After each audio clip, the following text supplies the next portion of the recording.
Ei pessoal, bem-vindos a esse canal, eu sou Gustavo Negreiro, seu psicanalista favorito, e hoje nós estamos em mais um episódio novo da série Painel Reaction Crime. Se você não conhece a série, aproveita e conheça os outros episódios, os episódios anteriores, que inclusive alguns deles contêm a participação da doutora Sandra, do canal Investigação em Lei TV. E você que não conhece o canal dela, tem que ir lá e conferir os casos que a doutora Sandra traz. Ela tem uma especialidade em trazer casos de outras regiões desse planeta que só ela, com faro investigativo, consegue descobrir. São casos da África do Sul, serial killers abomináveis, são casos assim de chocar. Às vezes ela me conta os casos que ela vai fazer, eu fico pensando neles e até atrapalha meu sono, de tão horríveis que esses casos são. E são casos que são inéditos em toda a plataforma do YouTube, você não vai encontrar em nenhum lugar, a não ser no canal dela. Então, confira, depois que você acabar esse episódio, comenta e dá um oi, conheça os outros episódios lá, de todas as apresentações que ela faz, que você vai gostar muito. E lembrando que aqui no canal, nós temos outras séries, nós temos a série da Ana Delvey, Elizabeth Holmes, As Mulheres do Presidente, os episódios da série Na Mira de Casos Criminais, são várias histórias muito bacanas e todas com uma análise psicanalítica no final. Então, lembrando para você que não conhece o programa, como funciona. A doutora Sandra vai contar uma história que eu não conheço. A única coisa que eu sei é que essa história é uma história de seita. Que aí foi, como ela tinha essa história bombástica em mãos, eu pedi que ela trouxesse aqui para o painel. Então, ela vai contar essa história, eu vou reagir junto com vocês, vou ouvir a primeira vez junto com vocês. Eu dificilmente não... Provavelmente eu não conheço essa história, porque eu não conheço muitas. Eu sou do ramo criminal, mas eu estou conhecendo junto com vocês. E aí, depois que ela terminar de contar a história, nós vamos entrar num debate e aí vamos começar a discutir todas as questões pertinentes em relação ao caso, e eu tenho certeza que será um caso bombástico. Doutora Sandra, boa noite. Também estamos aqui com a Ana Paula, que é a nossa mediadora. Boa noite, doutora Sandra. Boa noite. Obrigada pelo convite, uma vez mais. E agora, no painel, a palavra é com você. Olha, o caso de hoje, vocês se segurem, é terrível. É um caso do Canadá, que é considerado um dos casos assim, mais terríveis que acho que eu já fiz para o canal e que eu vou estar contando aqui para vocês. É a história de um homem chamado Rock Theroux. Ele pertencia à igreja adventista dos sétimos dias, né? Então, por um tempo, ele esteve lá, ele tinha uma oratória boa e tal, só que ele começou com umas histórias meio estranhas lá, dizendo para as pessoas que ele conseguia ressuscitar os mortos, que ele tinha poderes de cura e tal, e depois de um tempo, o pessoal da igreja achou que ele era meio fora da casinha e expulsaram ele de lá, falaram, não, esse homem aqui não. Só que ele já tinha conhecido muitas pessoas, já tinha convencido uma galera, tal, falou, olha, gente, vamos fazer, e ele se dizia que ele era a reencarnação do profeta Moisés, né? Então ele falou, quem quiser me seguir, me sigam, o que sair da minha boca é tudo Deus falando através do profeta, então o que eu vou falar é Deus falando. E por incrível que pareça, um grupo de 16 pessoas, né, resolveram falar, tá bom, vamos segui-lo. Só que aí ele disse, mas tem o seguinte, nós vamos ter que fazer uma casa qualquer para morar nas montanhas, vocês não podem mais ter contato com a família de vocês, tem que excluir todo mundo da família, porque a família está contaminada, então nós somos pessoas puras, não podemos. Vamos todo mundo deixar os trabalhos, né? E todas as pessoas que são casadas, ele estava dando um decreto, segundo Deus, que aquelas pessoas, ele estava desfazendo o casamento de todas elas, e ele casaria com todas as mulheres, né? Então, no final, ele acabou casando com 22, né? E ele teve 26 filhos, com todo aquele grupo. E muita gente começou, eles acreditavam nessas coisas horrorosas que ele estava falando, só que aí ali ele começou a dizer que ele tinha poderes de cura, só que ele não tinha treinamento médico algum. Só que ele resolveu começar a fazer cirurgias para as pessoas que quisessem. Primeiro foi uma mulher, né, que era da igreja, essa aqui foi basiquinha, tal, ela tinha uma doença grave e tal, né, e ele falou, não, você vem aqui, eu vou curá-la. Quando ela chegou lá, ele falou, você tome suco de uva e comidas naturais e você pode parar o tratamento, né, isso foi a coisa mais light que ele conseguiu fazer, claro, a mulher perdeu a vida, né, tomando suco de uva, comidas light. A vida seguiu, ele casou com uma galera, um monte de mulheres. Aí um dia, uma das mulheres dele, uma delas, são várias, sabe? Uma delas estava passando muito mal e ela disse que estava com umas dores no estômago muito grande, muito grande. Aí ele disse que ele iria fazer uma cirurgia. Sem anestesia, sem nada, ele abriu a barriga da mulher. Ele tirou tudo de dentro, Ai, meu Deus. assim, né? Então, estava tudo aberto. Aí depois ele falou para um dos membros, olha, vem aqui e agora fecha a barriga dela, com Meu agulha. Deus. Meu Fechar. Deus. Não preciso nem dizer que a mulher veio a perder Morreu. a vida dessa forma, claro, né? Meu Deus. Aí tinha uma criança, né, de 2 anos, Samuel, que o menino estava com problemas de urinar, tal, né? Aí ele falou, vou fazer uma cirurgia. Ele resolveu, né, abrir as partes do menino e fazer uma cirurgia. Claro, o menino aos gritos, 2 anos de idade, chorando, chorando. Aí ele disse para um dos membros, olha, faça esse menino se calar. Aí o membro veio, bateu, bateu, bateu, bateu no menino, o menino morreu. Aí ele disse, não, Deus queria que fosse dessa forma. E continua fazendo filhos, e fazendo filhos. Aí o serviço social ficou sabendo desse menino que perdeu a vida. E aí resolveu abrir um processo. E uma coisa absurda, por causa disso, ele ficou apenas 3 anos na prisão, né? Ficou ali um tempinho, algumas das mulheres pegaram alguns meses, tal. Só que aí depois disso, ele saiu e falou, vamos continuar a vida do jeito que vai. Aí Hã? continuaram, tal. Aí aquele membro da igreja que ele mandou bater no menino, ele disse que Deus falou para ele, revelou que foi por culpa daquele homem que esse menino perdeu a vida. Então, que ele teria que castrar este homem, porque Deus estava mandando fazer isso. Meu O Deus. homem assinou um termo concordando com a Nossa. castração. Meu E aí, Deus. obviamente, castrou o homem, né? Nossa. O homem continuou trabalhando lá. Depois de um tempo, o cara falou: quer saber de uma coisa? Esse povo aqui é tudo um bando de doido, eu não quero mais nada com esse povo. Esse homem saiu do grupo, né? E aí a vida continuou, tal. Aí ele começou a dizer aos membros do grupo que eles precisavam se purificar, eles precisavam punir-se uns aos outros. Então ele ordenou que eles começassem a quebrar as pernas uns dos outros, aí quebraram pernas, Ai, meu Deus. braços, e por aí vai. Nossa. É uma cena. Então fez tudo aquilo, todo mundo, né? Aí ele disse que uma das mulheres do grupo, ela precisava de uma punição maior, porque ela não estava obedecendo. E aí falou para o marido dessa mulher, que já era ex-marido, né, porque ele dissolveu o casamento, que era para cortar os dedos dela. Aí o cara falou, não, isso também não vou fazer. Ele falou, então vai ser o seu ou dela. Aí o cara, tá, então eu corto um dedinho. Um dedinho. Aí ele falou, quer saber de uma coisa? Ai, meu Deus. Punição vai ser maior, o profeta. Eu vou cortar o braço. Gente, eu vou pular metade do que ele fez com ela antes de cortar o braço. Vou cortar o braço dela. Aí ele cortou o braço da mulher fora, né? Aí ela super mal, muito Nossa. aquela situação, né? E aí, voltando aqui um pouquinho antes dele cortar o braço dessa, uma das mulheres dele estava com um problema com dores muito grande no dor de dente. Ele arrancou os dentes dela, né? É, assim, né? Meu Deus. E fez umas coisas bárbaras, que eu não vou nem entrar em detalhe aqui, as violências físicas. Aí no dia que ele cortou o braço dessa mulher, né, já era a 4ª pessoa que perdia a vida ali. Aí essa Meu mulher Deus. foi para o hospital, né? Ela foi para o hospital e tal, e lá no hospital os médicos ficaram horrorizados com o que eles... Imagina. Que é isso? Aí, o que que eles fizeram? Eles resolveram prendê-lo, né? Aí ele veio, foi preso, né? O grupo teve que se desfazer. Tudo isso aconteceu entre 1977 a 1999. 1997, o grupo se desfez. Portanto, 3 mulheres permaneceram fiéis a ele. E ele, na prisão, tinha visitas conjugais. Ele ainda acabou tendo 3 ou 4 filhos ainda na prisão com essas mulheres, né?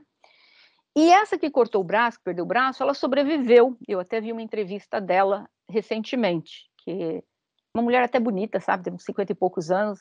Eu fiquei assim meio chocada vendo, né, como é que pode alguém chegar ao ponto daquilo. Mas elas eram uma lavagem cerebral tão terrível, tão tremenda que foi feito com aquele grupo, que a jornalista entrevistando, perguntando, né, como que você permitiu que uma pessoa fizesse uma coisa dessa, né?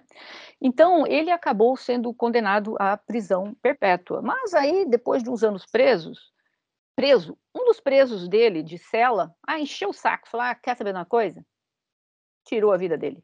Então ele acabou perdendo a vida dele na prisão, depois de alguns anos, porque um dos presidiários que dormia no quarto com ele não suportou mais, porque ele era muito chato, com as coisas dos milagres dele e tal. É que eu não descrevi assim em detalhes, eu vou estar descrevendo no caso, quando eu for contar no canal, com mais detalhes o que foi feito com cada uma das pessoas, mas todas as pessoas do grupo, sem exceção. Só uma coisa, todas as crianças do grupo começaram a ser removidas pelo serviço social, no total foram 17 crianças removidas. Só que cada vez que o serviço social removia uma criança, eles não colocavam nenhuma punição em cima deles. E os abusos não eram só físicos contra crianças, existiam aqueles abusos que vocês já sabem também contra as crianças, né? E ele nunca foi punido por isso, nunca puniu. E aí ficou esses anos e anos todos de terror. E até o dia de hoje ele tem gente que ainda acredita nele. Claro, o grupo não existe mais, né? Mas eu fiquei em estado de choque como que alguém conseguiu ficar dentro de um lugar como esse, tão perigoso. Tão... Ali, para mim, já é uma mistura, né? Da seita, da loucura, de tudo. É que vocês vão ver depois o caso no completo, porque muita coisa eu não vou dizer aqui, mas vou dizer lá no canal que ele fez com uma das mulheres aí que ela tirou todas as coisas dela de dentro do estômago, né? Pôs lá no chão. Ele disse para ela, para o pessoal do grupo, que ele a ressuscitaria. Aí disse que ele teria poderes para ressuscitá-la, né? Aí ele mandou o grupo desenterrá-la. Ele teria que fazer um casamento pós-morte. Aí o grupo inteiro desenterrou a mulher. Fizeram um casamento pós-morte na mulher. A mulher já há dias lá. Aí gente, eu não sei nem se eu devo falar uma coisa dessa, mas o cara é tão louco que ele disse que para ele ter poderes para ressuscitar, ele precisaria colocar fluidos do corpo dele dentro do cérebro dela. Então ele cortou a cabeça dela assim e fez aquilo dentro da cabeça da mulher, mas aí ela não ressuscitou. É aí o nível da seita. Eu nunca vi nada semelhante na minha vida. E o povo acreditando, e o povo ficando, e o povo seguindo. Isso foi nos Estados Unidos, né? Canadá. Canadá. É. Aí teve uma criança também que perdeu a vida, o bebezinho. Disseram que ele aterrorizava tanto as pessoas com essa coisa terrível de ficar fazendo, que uma das mães, segundo ela, por medo do que acontecesse com o filho dela, ela deixou a criança dentro do carrinho, do lado de fora do quarto, temperatura de 20 abaixo de zero. Aí a criança veio a perder a vida morreu congelada, né? Eu nunca vi nada semelhante, para ser bem clara com você. Reactor, agora você tem 2 minutos para dar suas primeiras impressões sobre o caso. É muito interessante, porque normalmente em seitas a gente vê comportamentos, situações recorrentes em todas elas. Escravidão, as pessoas normalmente abandonam seus empregos, suas famílias, suas casas, e há um pouco de tortura em relação à privação de alimentação, uma alimentação correta e tal. Agora, assim, esse nível de tortura física, assim, eu já cheguei a ouvir alguma coisa, mas não nesse nível, assim, de que esse homem tinha estrutura para fazer tanta coisa como essa, assim. Isso é uma aberração sem tamanho, principalmente, acho que porque tem pontos aqui interessantes para a gente descobrir, para a gente discutir, porque ele anunciou que a mulher ressuscitaria depois dele ter feito todo aquele ritual sem pé nem cabeça. E aí ela não ressuscitou, e as pessoas ainda assim continuaram acreditando nele. Então, assim, é um ponto em que as pessoas começam a abrir mão da lógica, da razão, e ir completamente por uma emoção cega, né? Porque a emoção ela precisa ser baseada em alguma experiência. E esse homem, as experiências que ele estava promovendo são experiências assim que elas não ressaltam uma fé, elas não confirmam aquilo que alguém poderia acreditar. Ele simplesmente estava dizendo coisas que aconteceriam, essas coisas não aconteciam, as pessoas continuavam acreditando, e ele tinha esse nível de liberdade, esse nível de tamanho para fazer tudo o que ele queria. Assim, é absurdo uma coisa dessa. É completamente chocante ver o quanto muitas vezes as pessoas se submetem, e a gente fala muito de ser, às vezes as pessoas ficam incomodadas, né, porque tem a pessoa ali que ela é a coluna da seita, que está profetizando, inventando um monte de mentiras, mas também a gente tem que falar das pessoas que entram nessas seitas, porque muitas vezes o que acontece é que essas pessoas continuam ano após ano, porque elas não querem acreditar no que elas estão vendo. E, na verdade, o que as pessoas estavam vendo? Era um dia após o outro, esse homem inventar um monte de mentiras, e aí elas simplesmente, não, eu quero focar no que ele está dizendo, não no que ele está fazendo. Porque se elas focassem no que ele estava fazendo, com certeza o que ele estava dizendo não ia valer tanto na balança. Seu tempo acabou das primeiras impressões. Conter, agora você tem 2 minutos para dar as suas segundas impressões sobre o caso. Bom, eu diria que, apesar de... Eu sempre acredito que tem pessoas que elas são totalmente, realmente perturbadas mentalmente, mas existem aquelas pessoas que têm perturbação mental que eu até eximo da responsabilidade de um crime, mas por alguma razão eu não consigo ver nesse homem, mesmo que a gente olhe, além de ser um criminoso, eu vejo nele uma pessoa totalmente desequilibrada emocionalmente, mas por algum motivo eu não consigo vê-lo como, ele não pode responder pelos crimes dele porque ele não sabia o que ele estava fazendo. Para mim, o grau que atingiu era tão elevado de maldade que eu não consigo entender que um problema mental conseguiria fazer com que ele chegasse a esse ponto, entendeu? Então, minha questão que eu fico debatendo eu não consigo entender, porque eu geralmente, eu tomo muito cuidado quando eu vejo que uma pessoa tem um problema mental ou é diagnosticada, apesar que não tem diagnóstico nenhum dele aqui, eu consigo falar, não, essa pessoa realmente, olha, ela não pode responder por um crime desse, essa pessoa estava mentalmente doente. Mas eu não consigo desculpar esse homem, nem achando que ele tem algum problema mental, eu consigo desculpá-lo.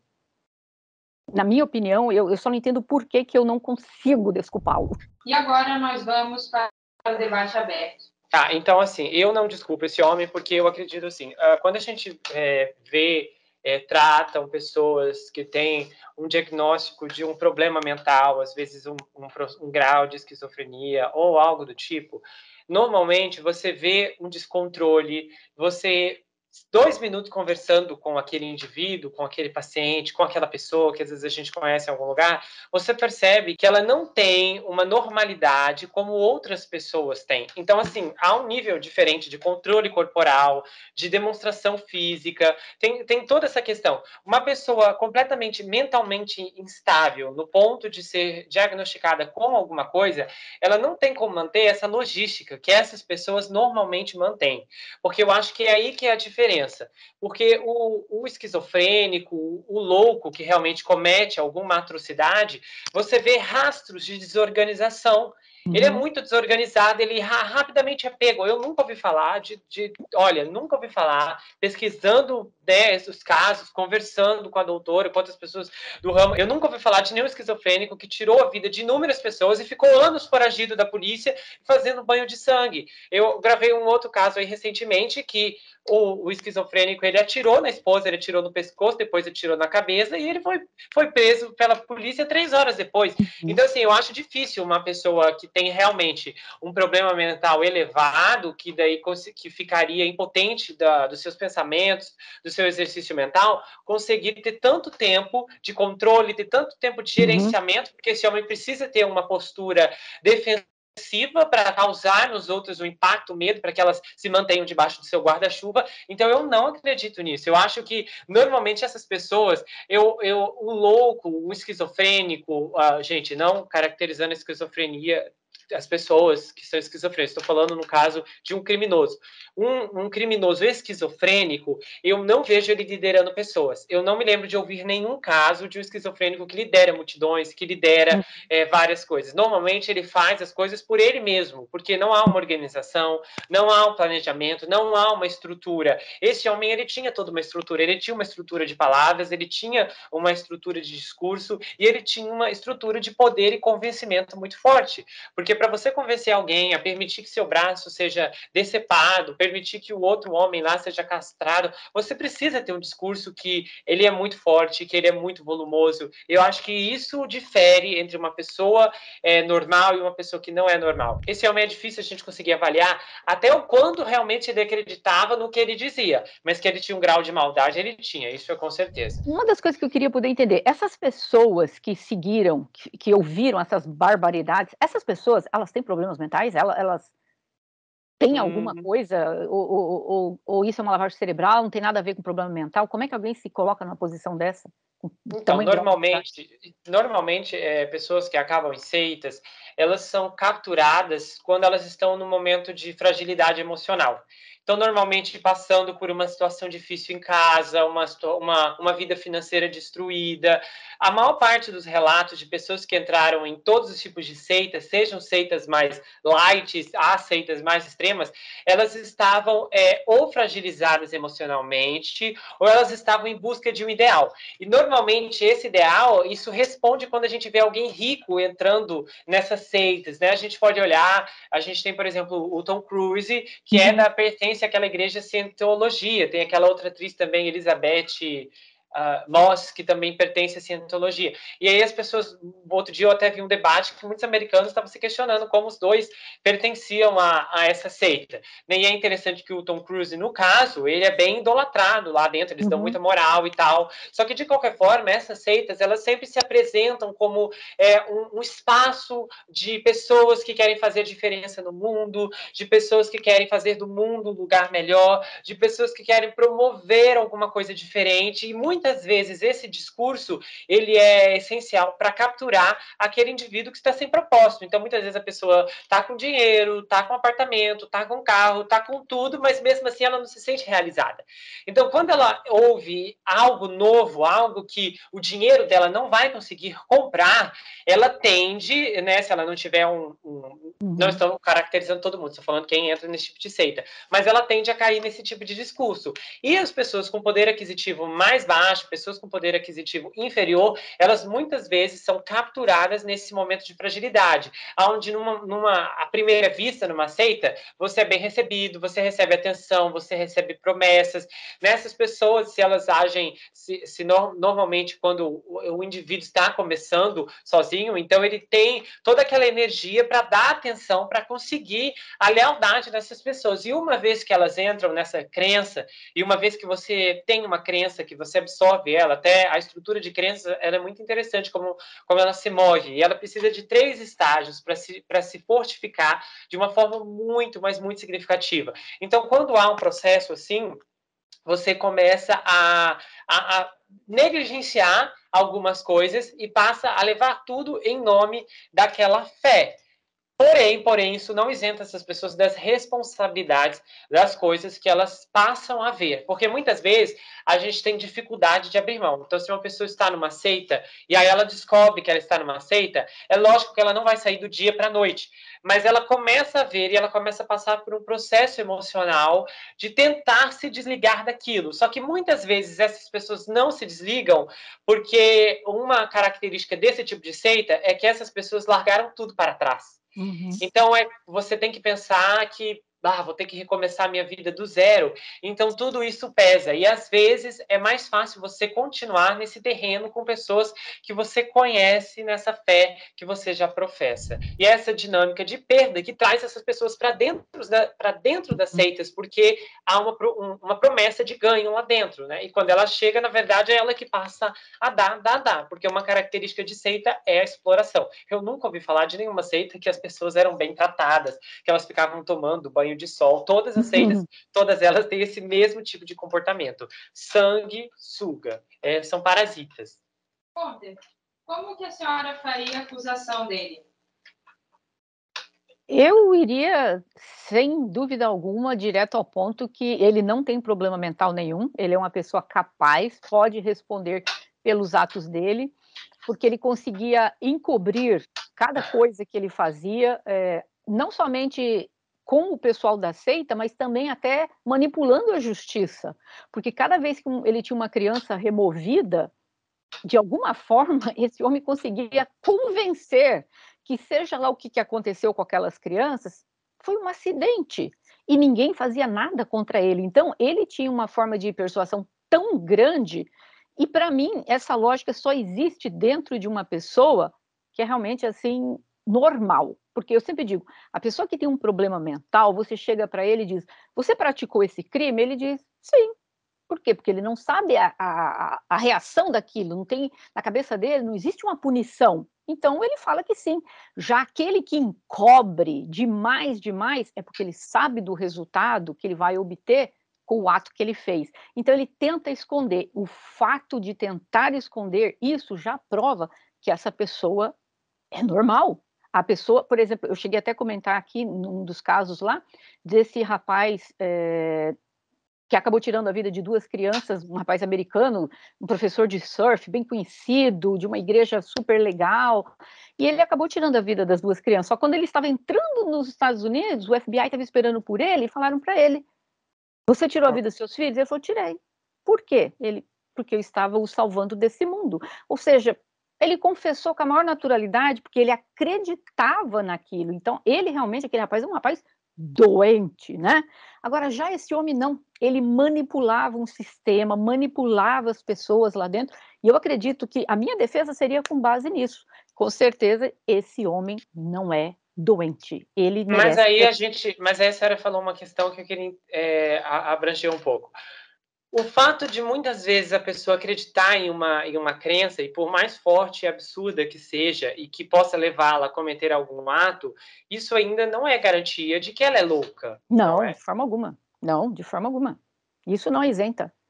Não basta a sua crença que aquilo, isso não é o suficiente. Inclusive, nós temos até julgados aqui nos Estados Unidos que fala a respeito disso, né? De gente que tentou fazer a defesa, que ela praticou determinado ato porque foi, vamos dizer que, manipulada, coagida a fazer. Isso não isenta a pessoa da responsabilidade.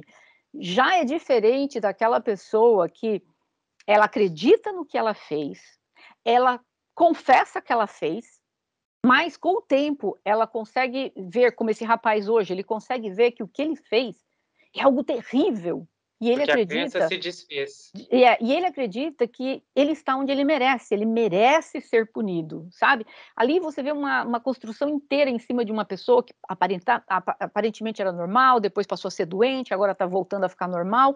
Já é diferente dessas pessoas: "Ah, eu pratiquei um crime porque fulano lá disse que se eu fizesse estava tudo certo." Então a pessoa praticou o crime acreditando, mas a pessoa não deve ser isenta da responsabilidade por causa disso, de forma alguma. E isso acontece muito, muito, muito. Por exemplo, essas pessoas que participaram, desses crimes todos, tipo, quando ele abria a barriga de uma outra pessoa e dizia para outra: "Vai lá e costura." Essa Jesus. pessoa também cometeu um crime, Sim, com certeza. entendeu? Então, eu não posso dizer: "Ah, não, mas ela estava coagida, ela estava, assim, totalmente dentro da seita." Não, ela é tão culpada contra ele, um pouco talvez menor no grau de punibilidade, mas não deixou de ser uma pessoa maldosa. Eu E o que acredito que se caracteriza como uma cúmplice. Sim, só que Uma cúmplice. infelizmente a pena deles, assim, para o resto do povo foi tudo irrisória, tá todo mundo fora, Ah, só ele que perdeu a vida, né. é muito absurdo. Eu acho que essas pessoas tinham que ser punidas com o rigor da lei, porque eu acho que isso não tem uma diferença de uma seita para mim. Se, por exemplo, você trabalha numa firma e aí, de repente, tem uma reunião com 5 pessoas e aí alguém comete o crime, você ajuda a esconder o corpo porque você estava lá por acaso, mas você entra junto, aí depois, entende? Eu acredito que essas coisas se caracterizam da mesma forma. Talvez, quando a gente olha para a Uhum, seita, há um pouco mais de drama, né? Um uhum, pouco mais de as pessoas entraram porque acreditaram no ideal. Só que a partir do momento que você começa a ver que esse ideal está burlando as leis, né? Leis que todos nós temos um consenso que não é pelo poder do governo, mas que matar é errado, que roubar é errado, que tudo isso não faz bem, que isso tudo não ajuda ninguém. Então essas pessoas elas começam a abrir mão desses próprios valores em nome de alguém que está citando novos valores. Então assim são várias coisas que às vezes eu acredito que a gente precisa ter um olhar bem fixo para isso, porque há uma proliferação desse tipo de seita e essas seitas elas sempre se caracterizam como os únicos, né? Aceita sempre essa característica, eles são os uhum, exclusivos, os amados de Deus, a única religião certa. Então, eles sempre vão trazer essa revelação, né? Essa palavra de que eles são os únicos, não há ninguém igual a eles. Então, isso é um ponto de alerta, inclusive, que aquilo ali é um culto. As pessoas precisam ter uma noção disso.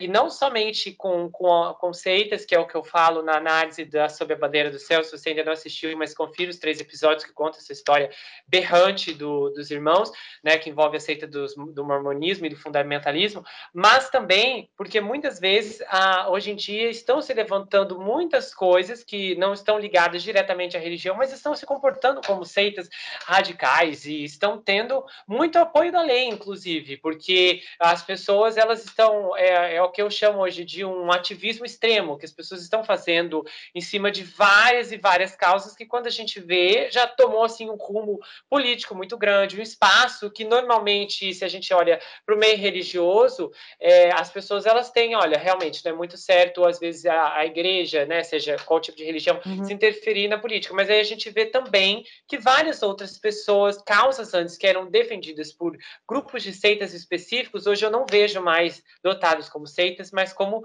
grupos que eles se infiltram e eles acabam se tornando. É muito interessante aquele homem que ele fundou um grupo ativista, ele era defensor das baleias. Foi muito interessante, acho que ele fundou em 1990.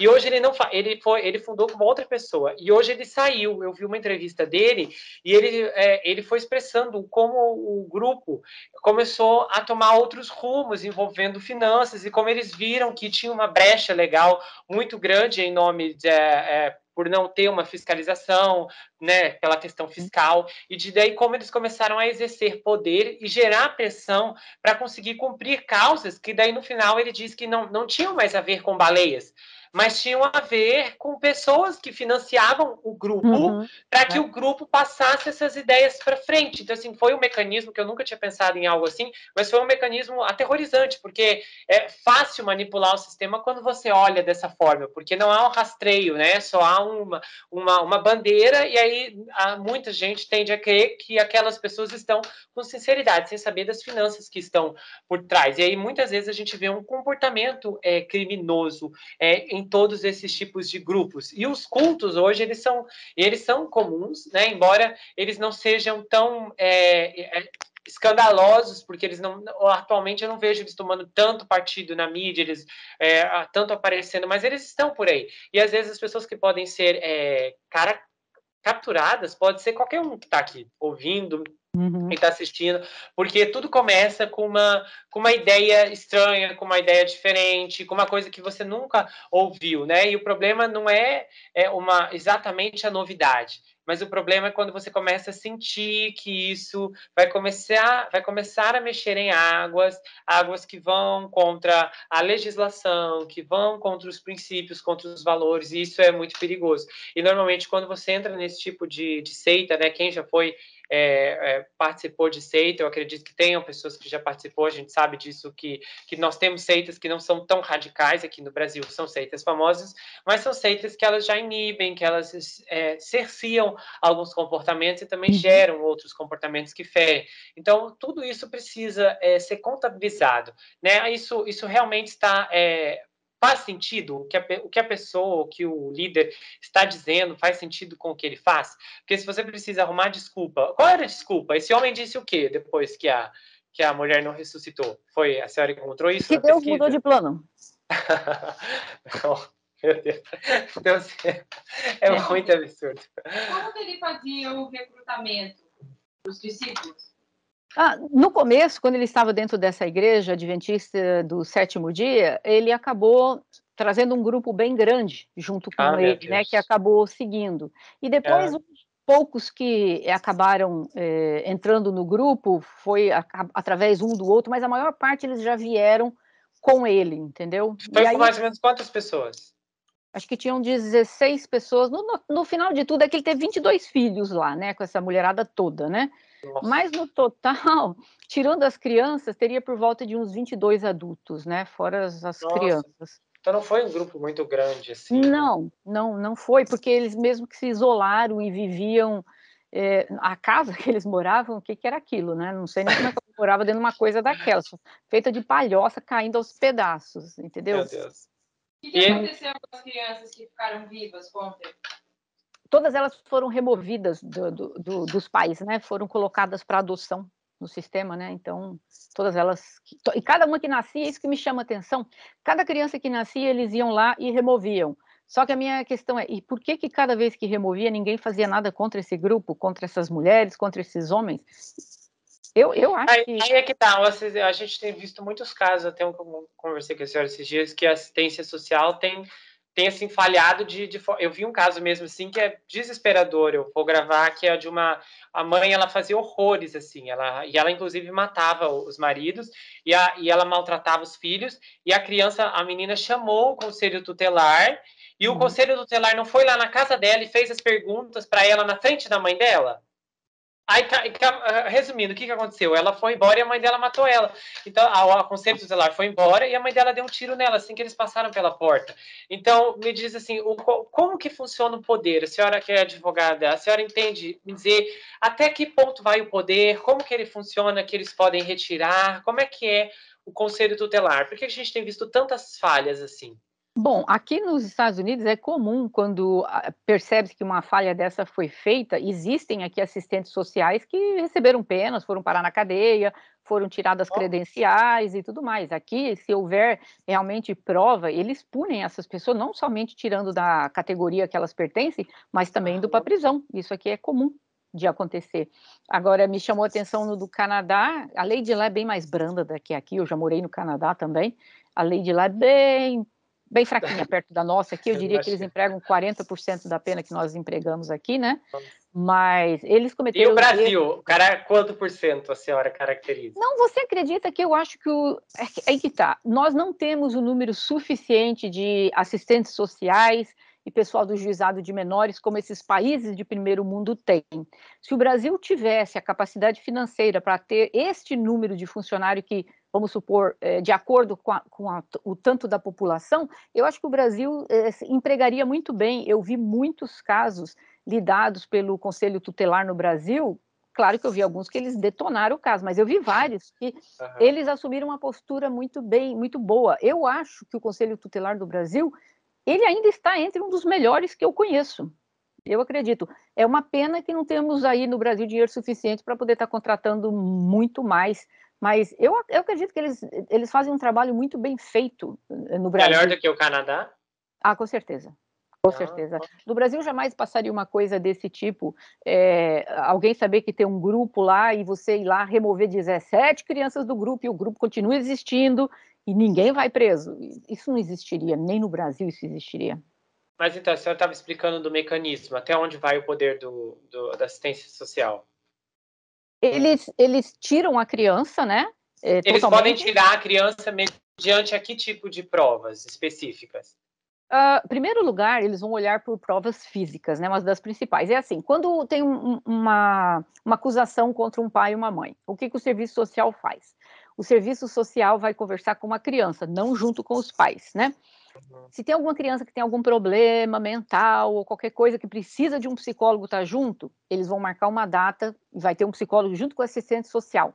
É feito um teste, eu conheço várias, eu tenho até amigas aqui que tiveram que passar pelo serviço social, né, por acusações falsas dos pais das crianças. Aí as crianças são entrevistadas e aí o que acontece? O serviço social dá o parecer deles, o serviço social tira a criança e coloca essas crianças... Nós não temos orfanatos nos Estados Unidos, né? Então, nós temos famílias que são credenciadas, é feita a ficha policial dessas famílias e tal. Então, você coloca a criança na casa de determinada família e eles recebem ali no valor de uns $700 por mês para manter aquela criança, né? Mas passa por todo um processo, tem que ser gente do bem, né? Para cuidar dessas crianças. E nesse interim, vai ter o juiz, o caso vai para a corte. E o juiz vai decidir se ele vai tirar o pátrio poder, né? Se vão ali os pais também perderem a guarda da criança. Se for dado que os pais vão perder a guarda da criança, ali desliga-se completamente e essas crianças estão aptas para adoção. Mas o serviço social aqui tem todo o poder, como no Brasil também tem. O juizado de menores pode fazer a retirada da criança que esteja em perigo, entendeu? Agora, quem vai decidir se vai perder a guarda ou não é somente o juiz. Mas no Brasil também eu tive casos também que o serviço social agiu, o juizado de menores, né, que eles chamam no Brasil, eles agiram muito bem e muito rápido também. Eu gosto do sistema do brasileiro. Eu fiquei muito assim escandalizada quando eu morei no Canadá. O sistema do Canadá nunca foi bom para nada. A lei é fraquíssima, como na Europa também. O sistema de assistência social é uma esculhambação total, né? Uhum. Eu diria que os Estados Unidos têm um sistema muito bom. O Brasil também tem, mas o Canadá não. Infelizmente não. E agora, Hector, você tem 60 segundos para levantar questões pertinentes ao caso.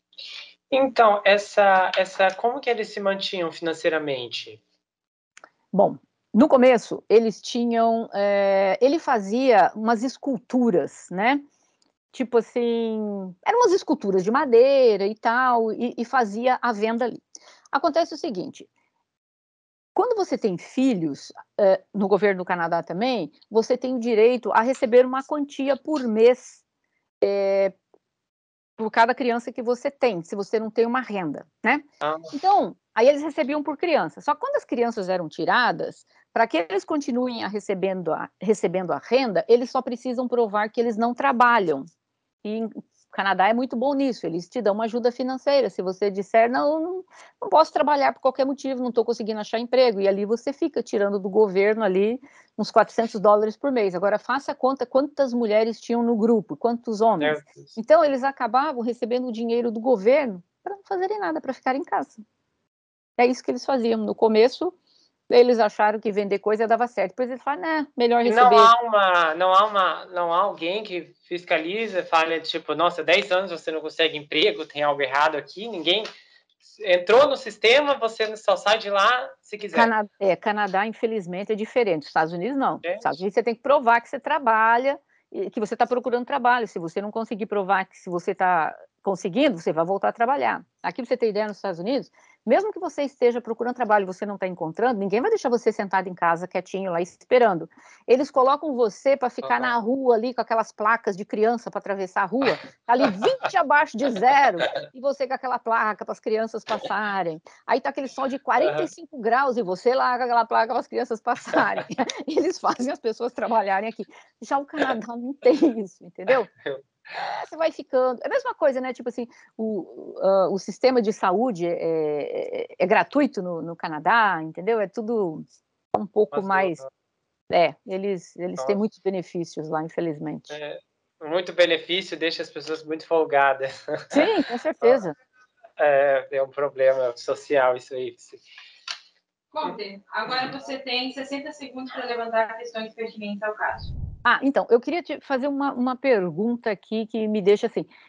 Na seita, eu sempre tive o pensamento que para você continuar dentro de uma seita, você tem que ter uma admiração pela pessoa e pelas ideias que essa pessoa traz.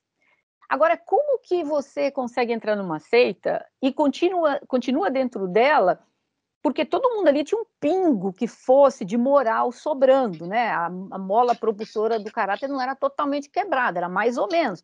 Como que eles continuaram ali admirando um ato feito por isso? Castra, mata, faz isso, opera.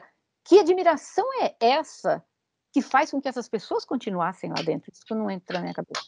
Então, não é desculpa, tá? É uma explicação, mas normalmente um requisito de uma seita é que você se sente muito especial, né? Numa coisa privada, então já tem esse fator psicológico que é muito importante, porque as pessoas elas têm essa necessidade de se sentirem aceitas. Então, quando você se sente aceito dentro de um grupo que tem 1001 promessas, né? Somos os especiais, os únicos sérios em toda a humanidade, olha a gente aqui. Então, já tem isso, tá? Essas seitas, eles trabalham, é um manual, assim. Todo mundo que vai fundar seita parece que recebe essas instruções na cabeça. É incrível. Depois, eles trabalham uma coisa que é fundamental, que é a idolatria. Eles conseguem gerar essa idolatria à imagem deles. Então, eles se portam como o Todo-Poderoso, como as pessoas que são maravilhosas, brilhosas, gloriosas. Então, elas vão criando essa questão, né? Como se fosse um presidente. Então, queira você goste ou não do presidente, se o presidente estiver na rua, vai ter muitas pessoas, as lojas vão estar de uma outra maneira, vai movimentar o lugar. Então, uma figura de autoridade, ela gera imponência, independente se a gente gosta ou não do Mark Zuckerberg, do Facebook, se souber que ele está agora no shopping, vai provocar uma movimentação no shopping de todo tamanho. Então, essas pessoas, elas conseguem criar isso. Então, essa reverência, ela é automática. Então, automaticamente, quando as pessoas começam reverenciando, quando você entra nesse grupo, né, vamos supor, depois que ele começou, no caso das pessoas que foram arrebanhadas posteriormente, você já vê todas se comportando assim. Normalmente, você vai se adaptar a esse ambiente porque você quer seguir essas regras. Então, quando você tem essa questão de exclusividade, essa questão de idolatria, e você confia cegamente no que essa pessoa está dizendo, você começa a passar por um processo de justificar os atos que ele está exercendo. Então, quando são atos pequenos, atos que não são tão de acordo, vamos dizer, atos que ainda não beiram ao caminho legal, mas atos que são, você já percebe uma coisa assim mais voltada para uma distorção de caráter, uma mentira e tal, essa pessoa ela tende a justificar, né, no caso o ídolo, ele diz alguma coisa, não, isso é em nome de Deus, isso é em nome de alguma coisa, isso é em nome do que estamos fazendo aqui. Então, inicialmente, isso começa a ser aceitável.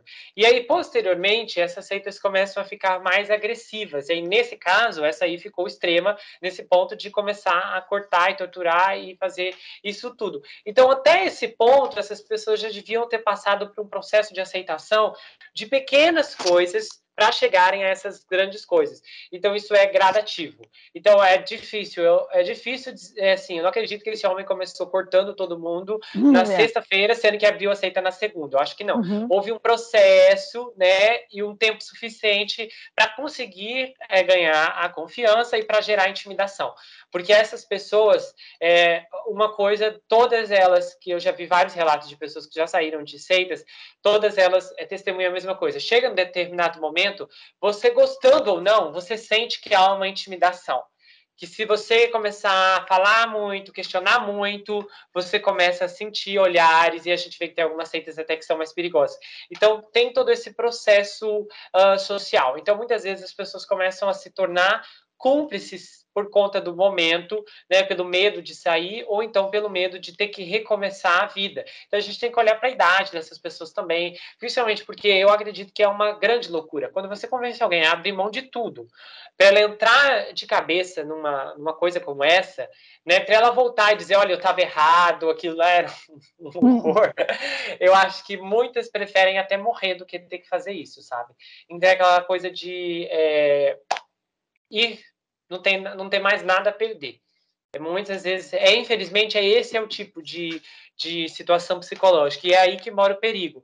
Porque esses líderes, eles conseguem perceber isso, eles percebem as fragilidades, eles percebem as aberturas, tudo muito rápido. Então, quando eles sentem todo esse poder nas mãos, e que dificilmente eles serão contrariados, eles vão ir até onde puderem, né? E aí as pessoas dificilmente vão tomar uma atitude. São poucas as pessoas dentro de todas essas seitas, com, né, essa seita aí, a senhora contou 2 pessoas que saíram, né? Então, entre um grupo de 20, 40 pessoas. Então, infelizmente, é isso. Infelizmente, é isso. É triste, mas é desse jeito. Embora não seja uma desculpa, mas é uma explicação de como as coisas funcionam. Conter, como que ficava as mães conforme as crianças iam morrendo? Elas continuavam tendo filhos, como se nada tivesse acontecendo. Isso que me chama a atenção. Por exemplo, uma das mães justificou na polícia que ela deixou a criança dormindo no carrinho do lado de fora, porque ele era uma pessoa, assim, vamos dizer, muito violenta, e ela estava com medo. Agora, ela tinha medo da violência dele contra o filho dela, que também era o filho dele. Mas ela, ao mesmo tempo, assumiu o risco, deixando a criança numa temperatura abaixo de 0 a noite inteira. Então, e aí continuava, perde um, tinha outro. Isso que é algo que me surpreendeu. As pessoas tendem a perder a moral quando elas participam de algo assim por muito tempo. Você começa quando o seu sistema de crenças muda, então quem não se sente desconfortável, quem não se sentia desconfortável com esses tipos de ato e passam a acreditar que tal coisa é certa, passa por aquele processo dos fins justificarem os meios. Então, infelizmente, a gente pode ver que há uma tendência distorcida de conduta ali, de desvio de caráter, num processo bastante, como é que eu vou dizer, sistêmico. Infelizmente, isso responde muito como essas pessoas vão se tornando, assim, bem, bem violentas emocionalmente, para dizer o mínimo, em relação a isso. E elas ficam, como é que eu vou dizer, que frias, sabe? Quando o outro cai ali, né, despenca na frente dela, e ela segue, porque ela foi já programada para isso. Então, se as pessoas forem programadas para alguma coisa durante muito tempo e não houver resistência, né, porque elas entraram, ninguém entra numa seita com resistência, elas entram ali de cabeça aberta, de coração aberto, de braço aberto, com tudo aberto. Então, a tendência é ela ser programada para levar aquilo tudo a sério, sabe? Então, pode ser que a gente venha mesmo a ver um grupo de pessoas que tem um desvio de conduta muito, mas muito sério, né, a longo prazo. Conte, qual que é o histórico familiar dele? Histórias da infância? Por incrível que pareça, eu não sei como é que ele acabou indo para igreja do sétimo dia, porque os pais dele eram católicos, né? Dizem que ele teve uma infância até normal, que ele era considerado uma pessoa muito carismática, muito inteligente, pais muito amáveis. Todo mundo descreve como uma pessoa assim super carismática, sabe? Conseguia convencer qualquer um de qualquer coisa. Ele teve uma infância normal, nada que chamasse atenção. Eu vi alguns amigos dele dizendo, ele parou de estudar, ele não estudou muito, não. Ele não chegou nem a terminar o colegial, essas coisas, sabe? Ele abandonou os estudos e tal. Mas os amigos dele disseram que ele, desde muito jovem, tinha umas ideias assim meio absurdas, que todo mundo achava um pouco esotérico demais, entendeu? Mas ele, até os 22 anos de idade, vamos dizer, ele até que se comportava normalmente dentro da sociedade, sem ter passagens criminais, nada muito grave, né?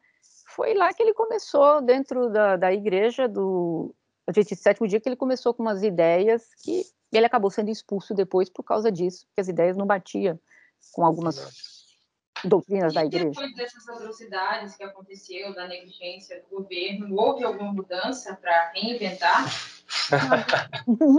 Não mudou muita coisa, não. Muita coisa não. Foram pouquíssimas coisas. O governo do Canadá, principalmente na província de Quebec, pediu que o serviço social acompanhasse mais de perto os casos, não somente retirando aquela criança, mas também provendo relatórios para o governo, para que o governo pudesse ter noção o que está acontecendo em determinado grupo. Então, foi a única coisa diferente também, entendeu? Ao invés de pegar um caso como isolado, né, que era assim, o assistente social passa o caso para o governo, para o juiz e acabou. Então, que agora fosse apresentado um relatório em casos onde que há remoção de muitas crianças, vamos dizer, que isso seja comunicado ao Estado, para que o Estado possa investigar um pouco melhor. É a única coisa também que mudou foi isso, mais nada. Ele tinha histórico de agressão com as esposas?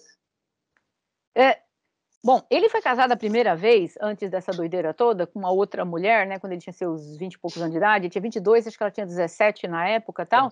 Ele tinha, assim, era um pouco violento, com essa coisa, assim, de agressividade com mulher e tal, ele realmente tinha, assim, um problema de temperamento. E as crianças iam para a escola? Não, nada. Ninguém, eram todas pequenininhas ali, quer dizer, depois elas já começavam a ser removidas, desde bebês, né, nasciam e já removiam, tiravam do grupo. Então aí sim, passava a ter, mas algumas por alguns anos não, ficaram lá dentro muito tempo sem socialização nenhuma, né? Só que depois, quando chegou ao conhecimento desse menino, né, que acabou vindo a perder a vida, o Samuel, aí sim eles começaram a tirar qualquer outra criança que nascia, eles retiravam do grupo. Porque eles tinham que aplicar dinheiro, né, para as crianças, né, para receber dinheiro. Aí o governo ficava sabendo, nasceu mais um lá, ia lá e tirava. Só por causa disso. Foi uma negligência terrível. Eu acho que o governo deveria ser punido assim de uma forma. Particularmente, eu acredito que, eu diria para as crianças, não para os membros dessa seita. Eu acho que ninguém tem que receber indenização de nada. Muito pelo contrário, deveriam pagar. Mas eu acho que essas crianças essas crianças que foram negligenciadas e depois foram removidas, eu acredito que elas deveriam entrar feio, pesado contra o governo do Canadá, porque falharam, né? Em muitos anos, na vida de alguns deles. Os que foram removidos imediatamente, não. Mas e aqueles que viveram 4, 5, 10 anos com eles? E os que passaram por É. todos os tipos de atrocidades que ele cometia com as crianças, entendeu? Mas não houve nada. Reator, eu tenho uma pergunta para você. Se a gente for analisar as pessoas antes de entrar para a seita, tenho certeza que todas, pelo menos boa parte delas, eram contra, se fosse olhar antes o que aconteceu. Qual foi o extremo que chegou em questão de começar a cobertar as mortes? Como que a gente poderia explicar todo esse peso psicológico? Eu tenho certeza que nenhum deles ficavam felizes. Depois daquele, ficavam com uma opressão ali muito grande. Não é muito difícil de entender, porque é aquela coisa que eu falei antes da progressão, né? Você começa a vivenciar aquilo. Então você não vive mais como as outras pessoas. Você vive, eles foram para um local afastado, retirado. Então você está imersivo naquilo ali 24 horas por dia, 7 dias por semana. Você está seguindo regras de uma pessoa que as cria diariamente. Então, chega num ponto em que você começa a perder a sua identidade, você começa a esquecer também da identidade do mundo ao qual as pessoas viviam. E por mais que a identidade do mundo seja péssima, né, no geral, só que a gente ainda tem acesso à educação, a gente tem acesso a vários outros sistemas de crenças que faz com que venhamos viver aqui sem ter muitos problemas específicos, por mais que nós não concordemos com muita coisa que está por aí. Porém, esse grupo não, aqui é um grupo de pessoas isoladas, então a gente está dizendo que são pessoas que não têm acesso à informação, são pessoas que não têm acesso a outras vozes, então eu, por exemplo, tenho contato com colegas, contato com outras pessoas, pacientes, pessoas que me dizem diariamente um monte de coisas, coisas que eu não acredito, coisas que eu não concordo, mas eu as ouço. Então, normalmente, se eu fosse uma convivência aonde eu começo é diferente, é diferente. Essas pessoas começam a estar no mesmo ambiente, onde todas começam a professar o mesmo tipo de discurso, da mesma fonte, né? E a fonte está ali presente. Então, quando você não tem, sua mente começa a se fechar para outras ideias, isso começa a criar um caminho para justificar as coisas que posteriormente vão começar a acontecer. Então, quando você está dentro disso e você não tem mais nada, não é difícil essas pessoas se renderem a essas atrocidades. Normalmente, para quem está do lado de fora, embora hoje em dia também a gente está vendo isso né, como aquilo que eu falei, se aglomerar de uma forma diferente. Existem seitas que estão funcionando na internet. As pessoas não têm encontros presenciais, mas têm encontros online, né? Ou então tem encontros através de comícios. Então as coisas estão tomando rumos diferentes. Mas até para esse caso, que é um caso clássico dessas seitas comuns que tiveram seu auge até a década de 90, realmente é dessa forma. As pessoas são muito isoladas e quando elas estão isoladas, elas não têm muito a quem recorrer. Então elas acabam cedendo e crendo naquilo ali por falta de opção também. Uma última pergunta para a senhora Conter. Se a senhora tivesse que fazer uma acusação para os cúmplices, o que a senhora apresentaria? Bom, é uma das coisas que eu ia mencionar aqui agora. Quando eu vi uma entrevista de uma delas, todas as pessoas fazendo comentário como, nossa, coitada, né? Olha o que ele fez com ela. O povo todo olhando para aquela mulher como uma vítima. E eu estava furiosa, todo mundo fazendo comentários de coitada, que bom que ela sobreviveu. Na minha opinião, eu pensava, nossa, essa daí deveria estar na cadeia cumprindo prisão perpétua, junto com todo o resto, porque foi conivente com tudo aquilo, sabe? Sim. Mesmo que você não tenha uma participação efetiva no que você estava fazendo, mas só o fato de você ter o conhecimento de que aquilo estava ocorrendo, você não informou as autoridades, ou se você tinha disponibilidade para enfrentar e não o fez, você é conivente, de uma forma ou de outra.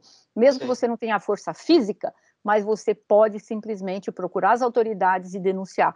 Uma vez que você se omite, você é tão culpado quanto aquele que pratica.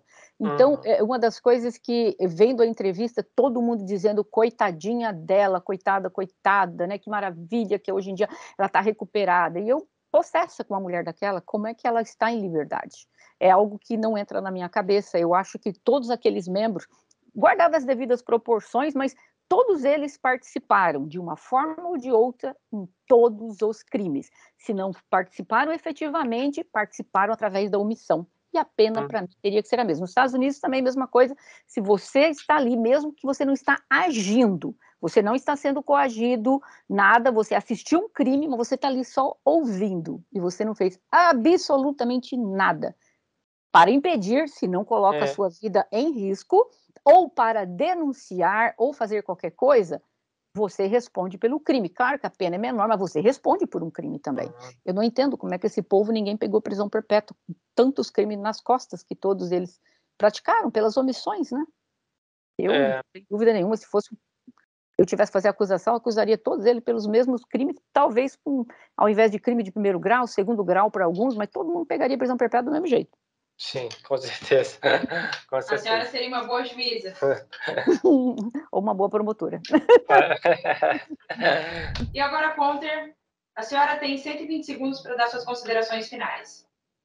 Bom, uma das coisas que eu vi dentro desse caso e observando outros casos de outras seitas é que a primeira coisa que a pessoa precisa, antes de se meter com qualquer coisa na vida, ela precisa estar em paz com ela mesma, ela precisa ter desenvolvido respeito próprio, porque quando você não tem essas coisas dentro de você, você acaba se perdendo no que as outras pessoas impõem para você, você acaba sendo levado pela correnteza, entendeu? Então, eu vejo dentro deste grupo todo um bando de gente desfuncional, de uma forma ou de outra, que se identificaram com uma pessoa que às vezes eu falo maluco, mas não um maluco no senso de inimputável. Ele é um criminoso, era, né? Um criminoso. Mas eu penso assim, todas essas pessoas que se envolveram dentro desse tipo de crença, até então, aparentemente, eram pessoas que eram irmãos, mães, filhos, pais, e como que essas pessoas se perderam no curso da vida delas a tal ponto que elas deixaram de praticar os preceitos que elas tinham e passaram a seguir alguém que tinham preceitos que não eram mais elevados do que os dela, muito pelo contrário, eram preceitos totalmente imorais. E essas pessoas caíram a tal ponto. Então, eu sempre digo que uma das principais coisas que eu acho que cada um de nós aqui a gente precisa ter, além da autoestima, aquela coisa toda, é o respeito próprio. Quando você perde o respeito próprio, você perde qualquer noção de caráter. Qualquer coisa ao seu redor perde a validade. Você não sabe o que é mais moral ou imoral, o que é justo, o que é ímpio. Você simplesmente se deixa levar. Então, eu acho que as pessoas procuram a religião, né? Muitas delas. Eu sempre digo, nós somos em três partes aqui. Nós temos a parte física, nós temos a parte psicológica, nós temos a parte espiritual. Nós precisamos estar em conexão, eu diria, com as três partes. E muitas pessoas, às vezes, espiritualmente, elas não estão encontrando algo, elas estão buscando algo. Aí elas acabam se envolvendo dentro desse tipo de seitas. Mas aí eu vou para o aspecto que, para alguém se deixar levar para isso, não é somente a parte espiritual que está afetada, a parte psicológica também. Isso não exime a pessoa de responsabilidade de crime algum, entendeu? Mas a parte psicológica da pessoa tem que estar muito afetada para alguém ver, ouvir em determinado momento dizer, não, peraí, isso não. Isso aqui vai além do limite, isso aqui extrapola a moralidade. Eu sou contra, eu vou denunciar, eu vou sair fora, entendeu? Então, eu acho que uma das coisas principais que a gente precisa, como ser humano, observando os casos da seita, é primeiro nos conhecer, nos respeitar, porque quando você tem esses valores dentro de você, você consegue repassar esses valores para os demais. E aí você não fica à busca de encontrar esses valores em outros. É isso que acho que as pessoas acabam se perdendo. Elas estão procurando algo nelas através dos demais, sendo que o que elas precisam, elas têm que encontrarem dentro delas próprias. Então, eu acho que é isso, né? Para que a gente não caia nesse tipo de seita ou acabe se envolvendo até em outras religiões que pregam determinadas coisas que você ouve e fala, nossa, isso aí meio que fere um pouquinho a minha moral, né? Mas eu vou continuar, né? Então, são coisas que a gente precisa aprender a dizer não. Tudo que passa, tudo que diz respeito aos seus valores morais, você tem que parar e dar um passo para trás. Não importa o quanto fascinada você está por aquele mundo que estão te trazendo. Se você não tiver esse autorrespeito, você não é nada. Essa é a minha opinião. E agora, Hector, você tem 120 segundos para fazer suas considerações finais sobre o caso. É interessante que as seitas elas têm uma característica que todos sabem que elas são seitas, exceto quem está lá dentro. Uhum. Então é uma janela, assim, um teto de vidro que é muito curioso. E hoje em dia, às vezes, as pessoas elas podem ser facilmente se tornarem reféns desses tipos de grupos, de cultos, seja do que for que estiver promovendo, uma causa em nome de Deus ou em nome de alguma outra coisa, mas a gente precisa ter uma clareza para tudo. Porque quando a gente começa a abrir mão dos nossos valores para defender algumas coisas que já não estão mais de acordo com aquilo que estamos vendo e que faz, né? Porque tem coisas que não fazem sentido e aí a gente precisa ver. Se o que você está vendo não faz sentido, mas é ilegal, é imoral, é antiético, é errado, então realmente tem alguma coisa equívoca em toda essa história. E aí você precisa começar a se desligar e a ser também sincero consigo mesmo. Porque tem pessoas que elas permitem ser enganadas, elas permitem cair no engano, elas se permitem. Então procure se atentar, porque muitas vezes é mais fácil para as pessoas caírem dentro de seitas do que parecem. Elas nunca chegam com uma bandeira, oi, sou uma seita e vim aqui para te capturar. Elas sempre vêm de mansinho. Então cuida, às vezes tudo que beira ao radicalismo, que vai para uma agressividade, que vai para um extremismo, que vai para... Porque a gente pode fazer muitas coisas que a gente acha que está certo, mas se muitas vezes parte de um ponto em que eu preciso impor violência para mostrar isso, aí significa que algo está errado.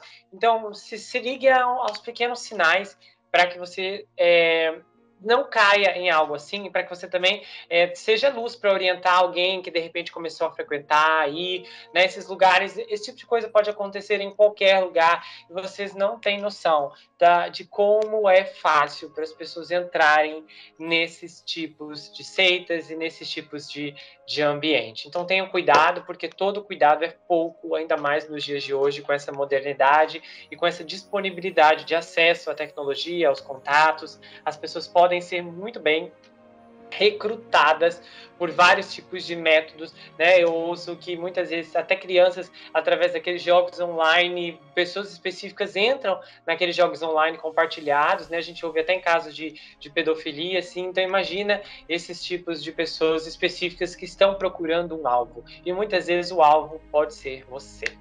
Eu quero agradecer a doutora Sandra pela presença, a Ana Paula por ter sido a nossa mediadora. Lembre-se de acompanhar os episódios anteriores, nós temos 5 ou 6, então são episódios muito bons, episódios muito legais, e o painel Reaction Crime, ele tem essa abordagem da gente poder debater, discutir, tem um espaço que normalmente nos outros casos a gente não tem, mas aqui você sempre vai encontrar uma opinião muito legal e, quem sabe, vai de encontro com o que você pensa também e te faça refletir um pouco. A gente se vê no próximo caso e não se esqueça que aqui você sempre vai ter um amigo. Até mais, pessoal! Até mais, bye bye.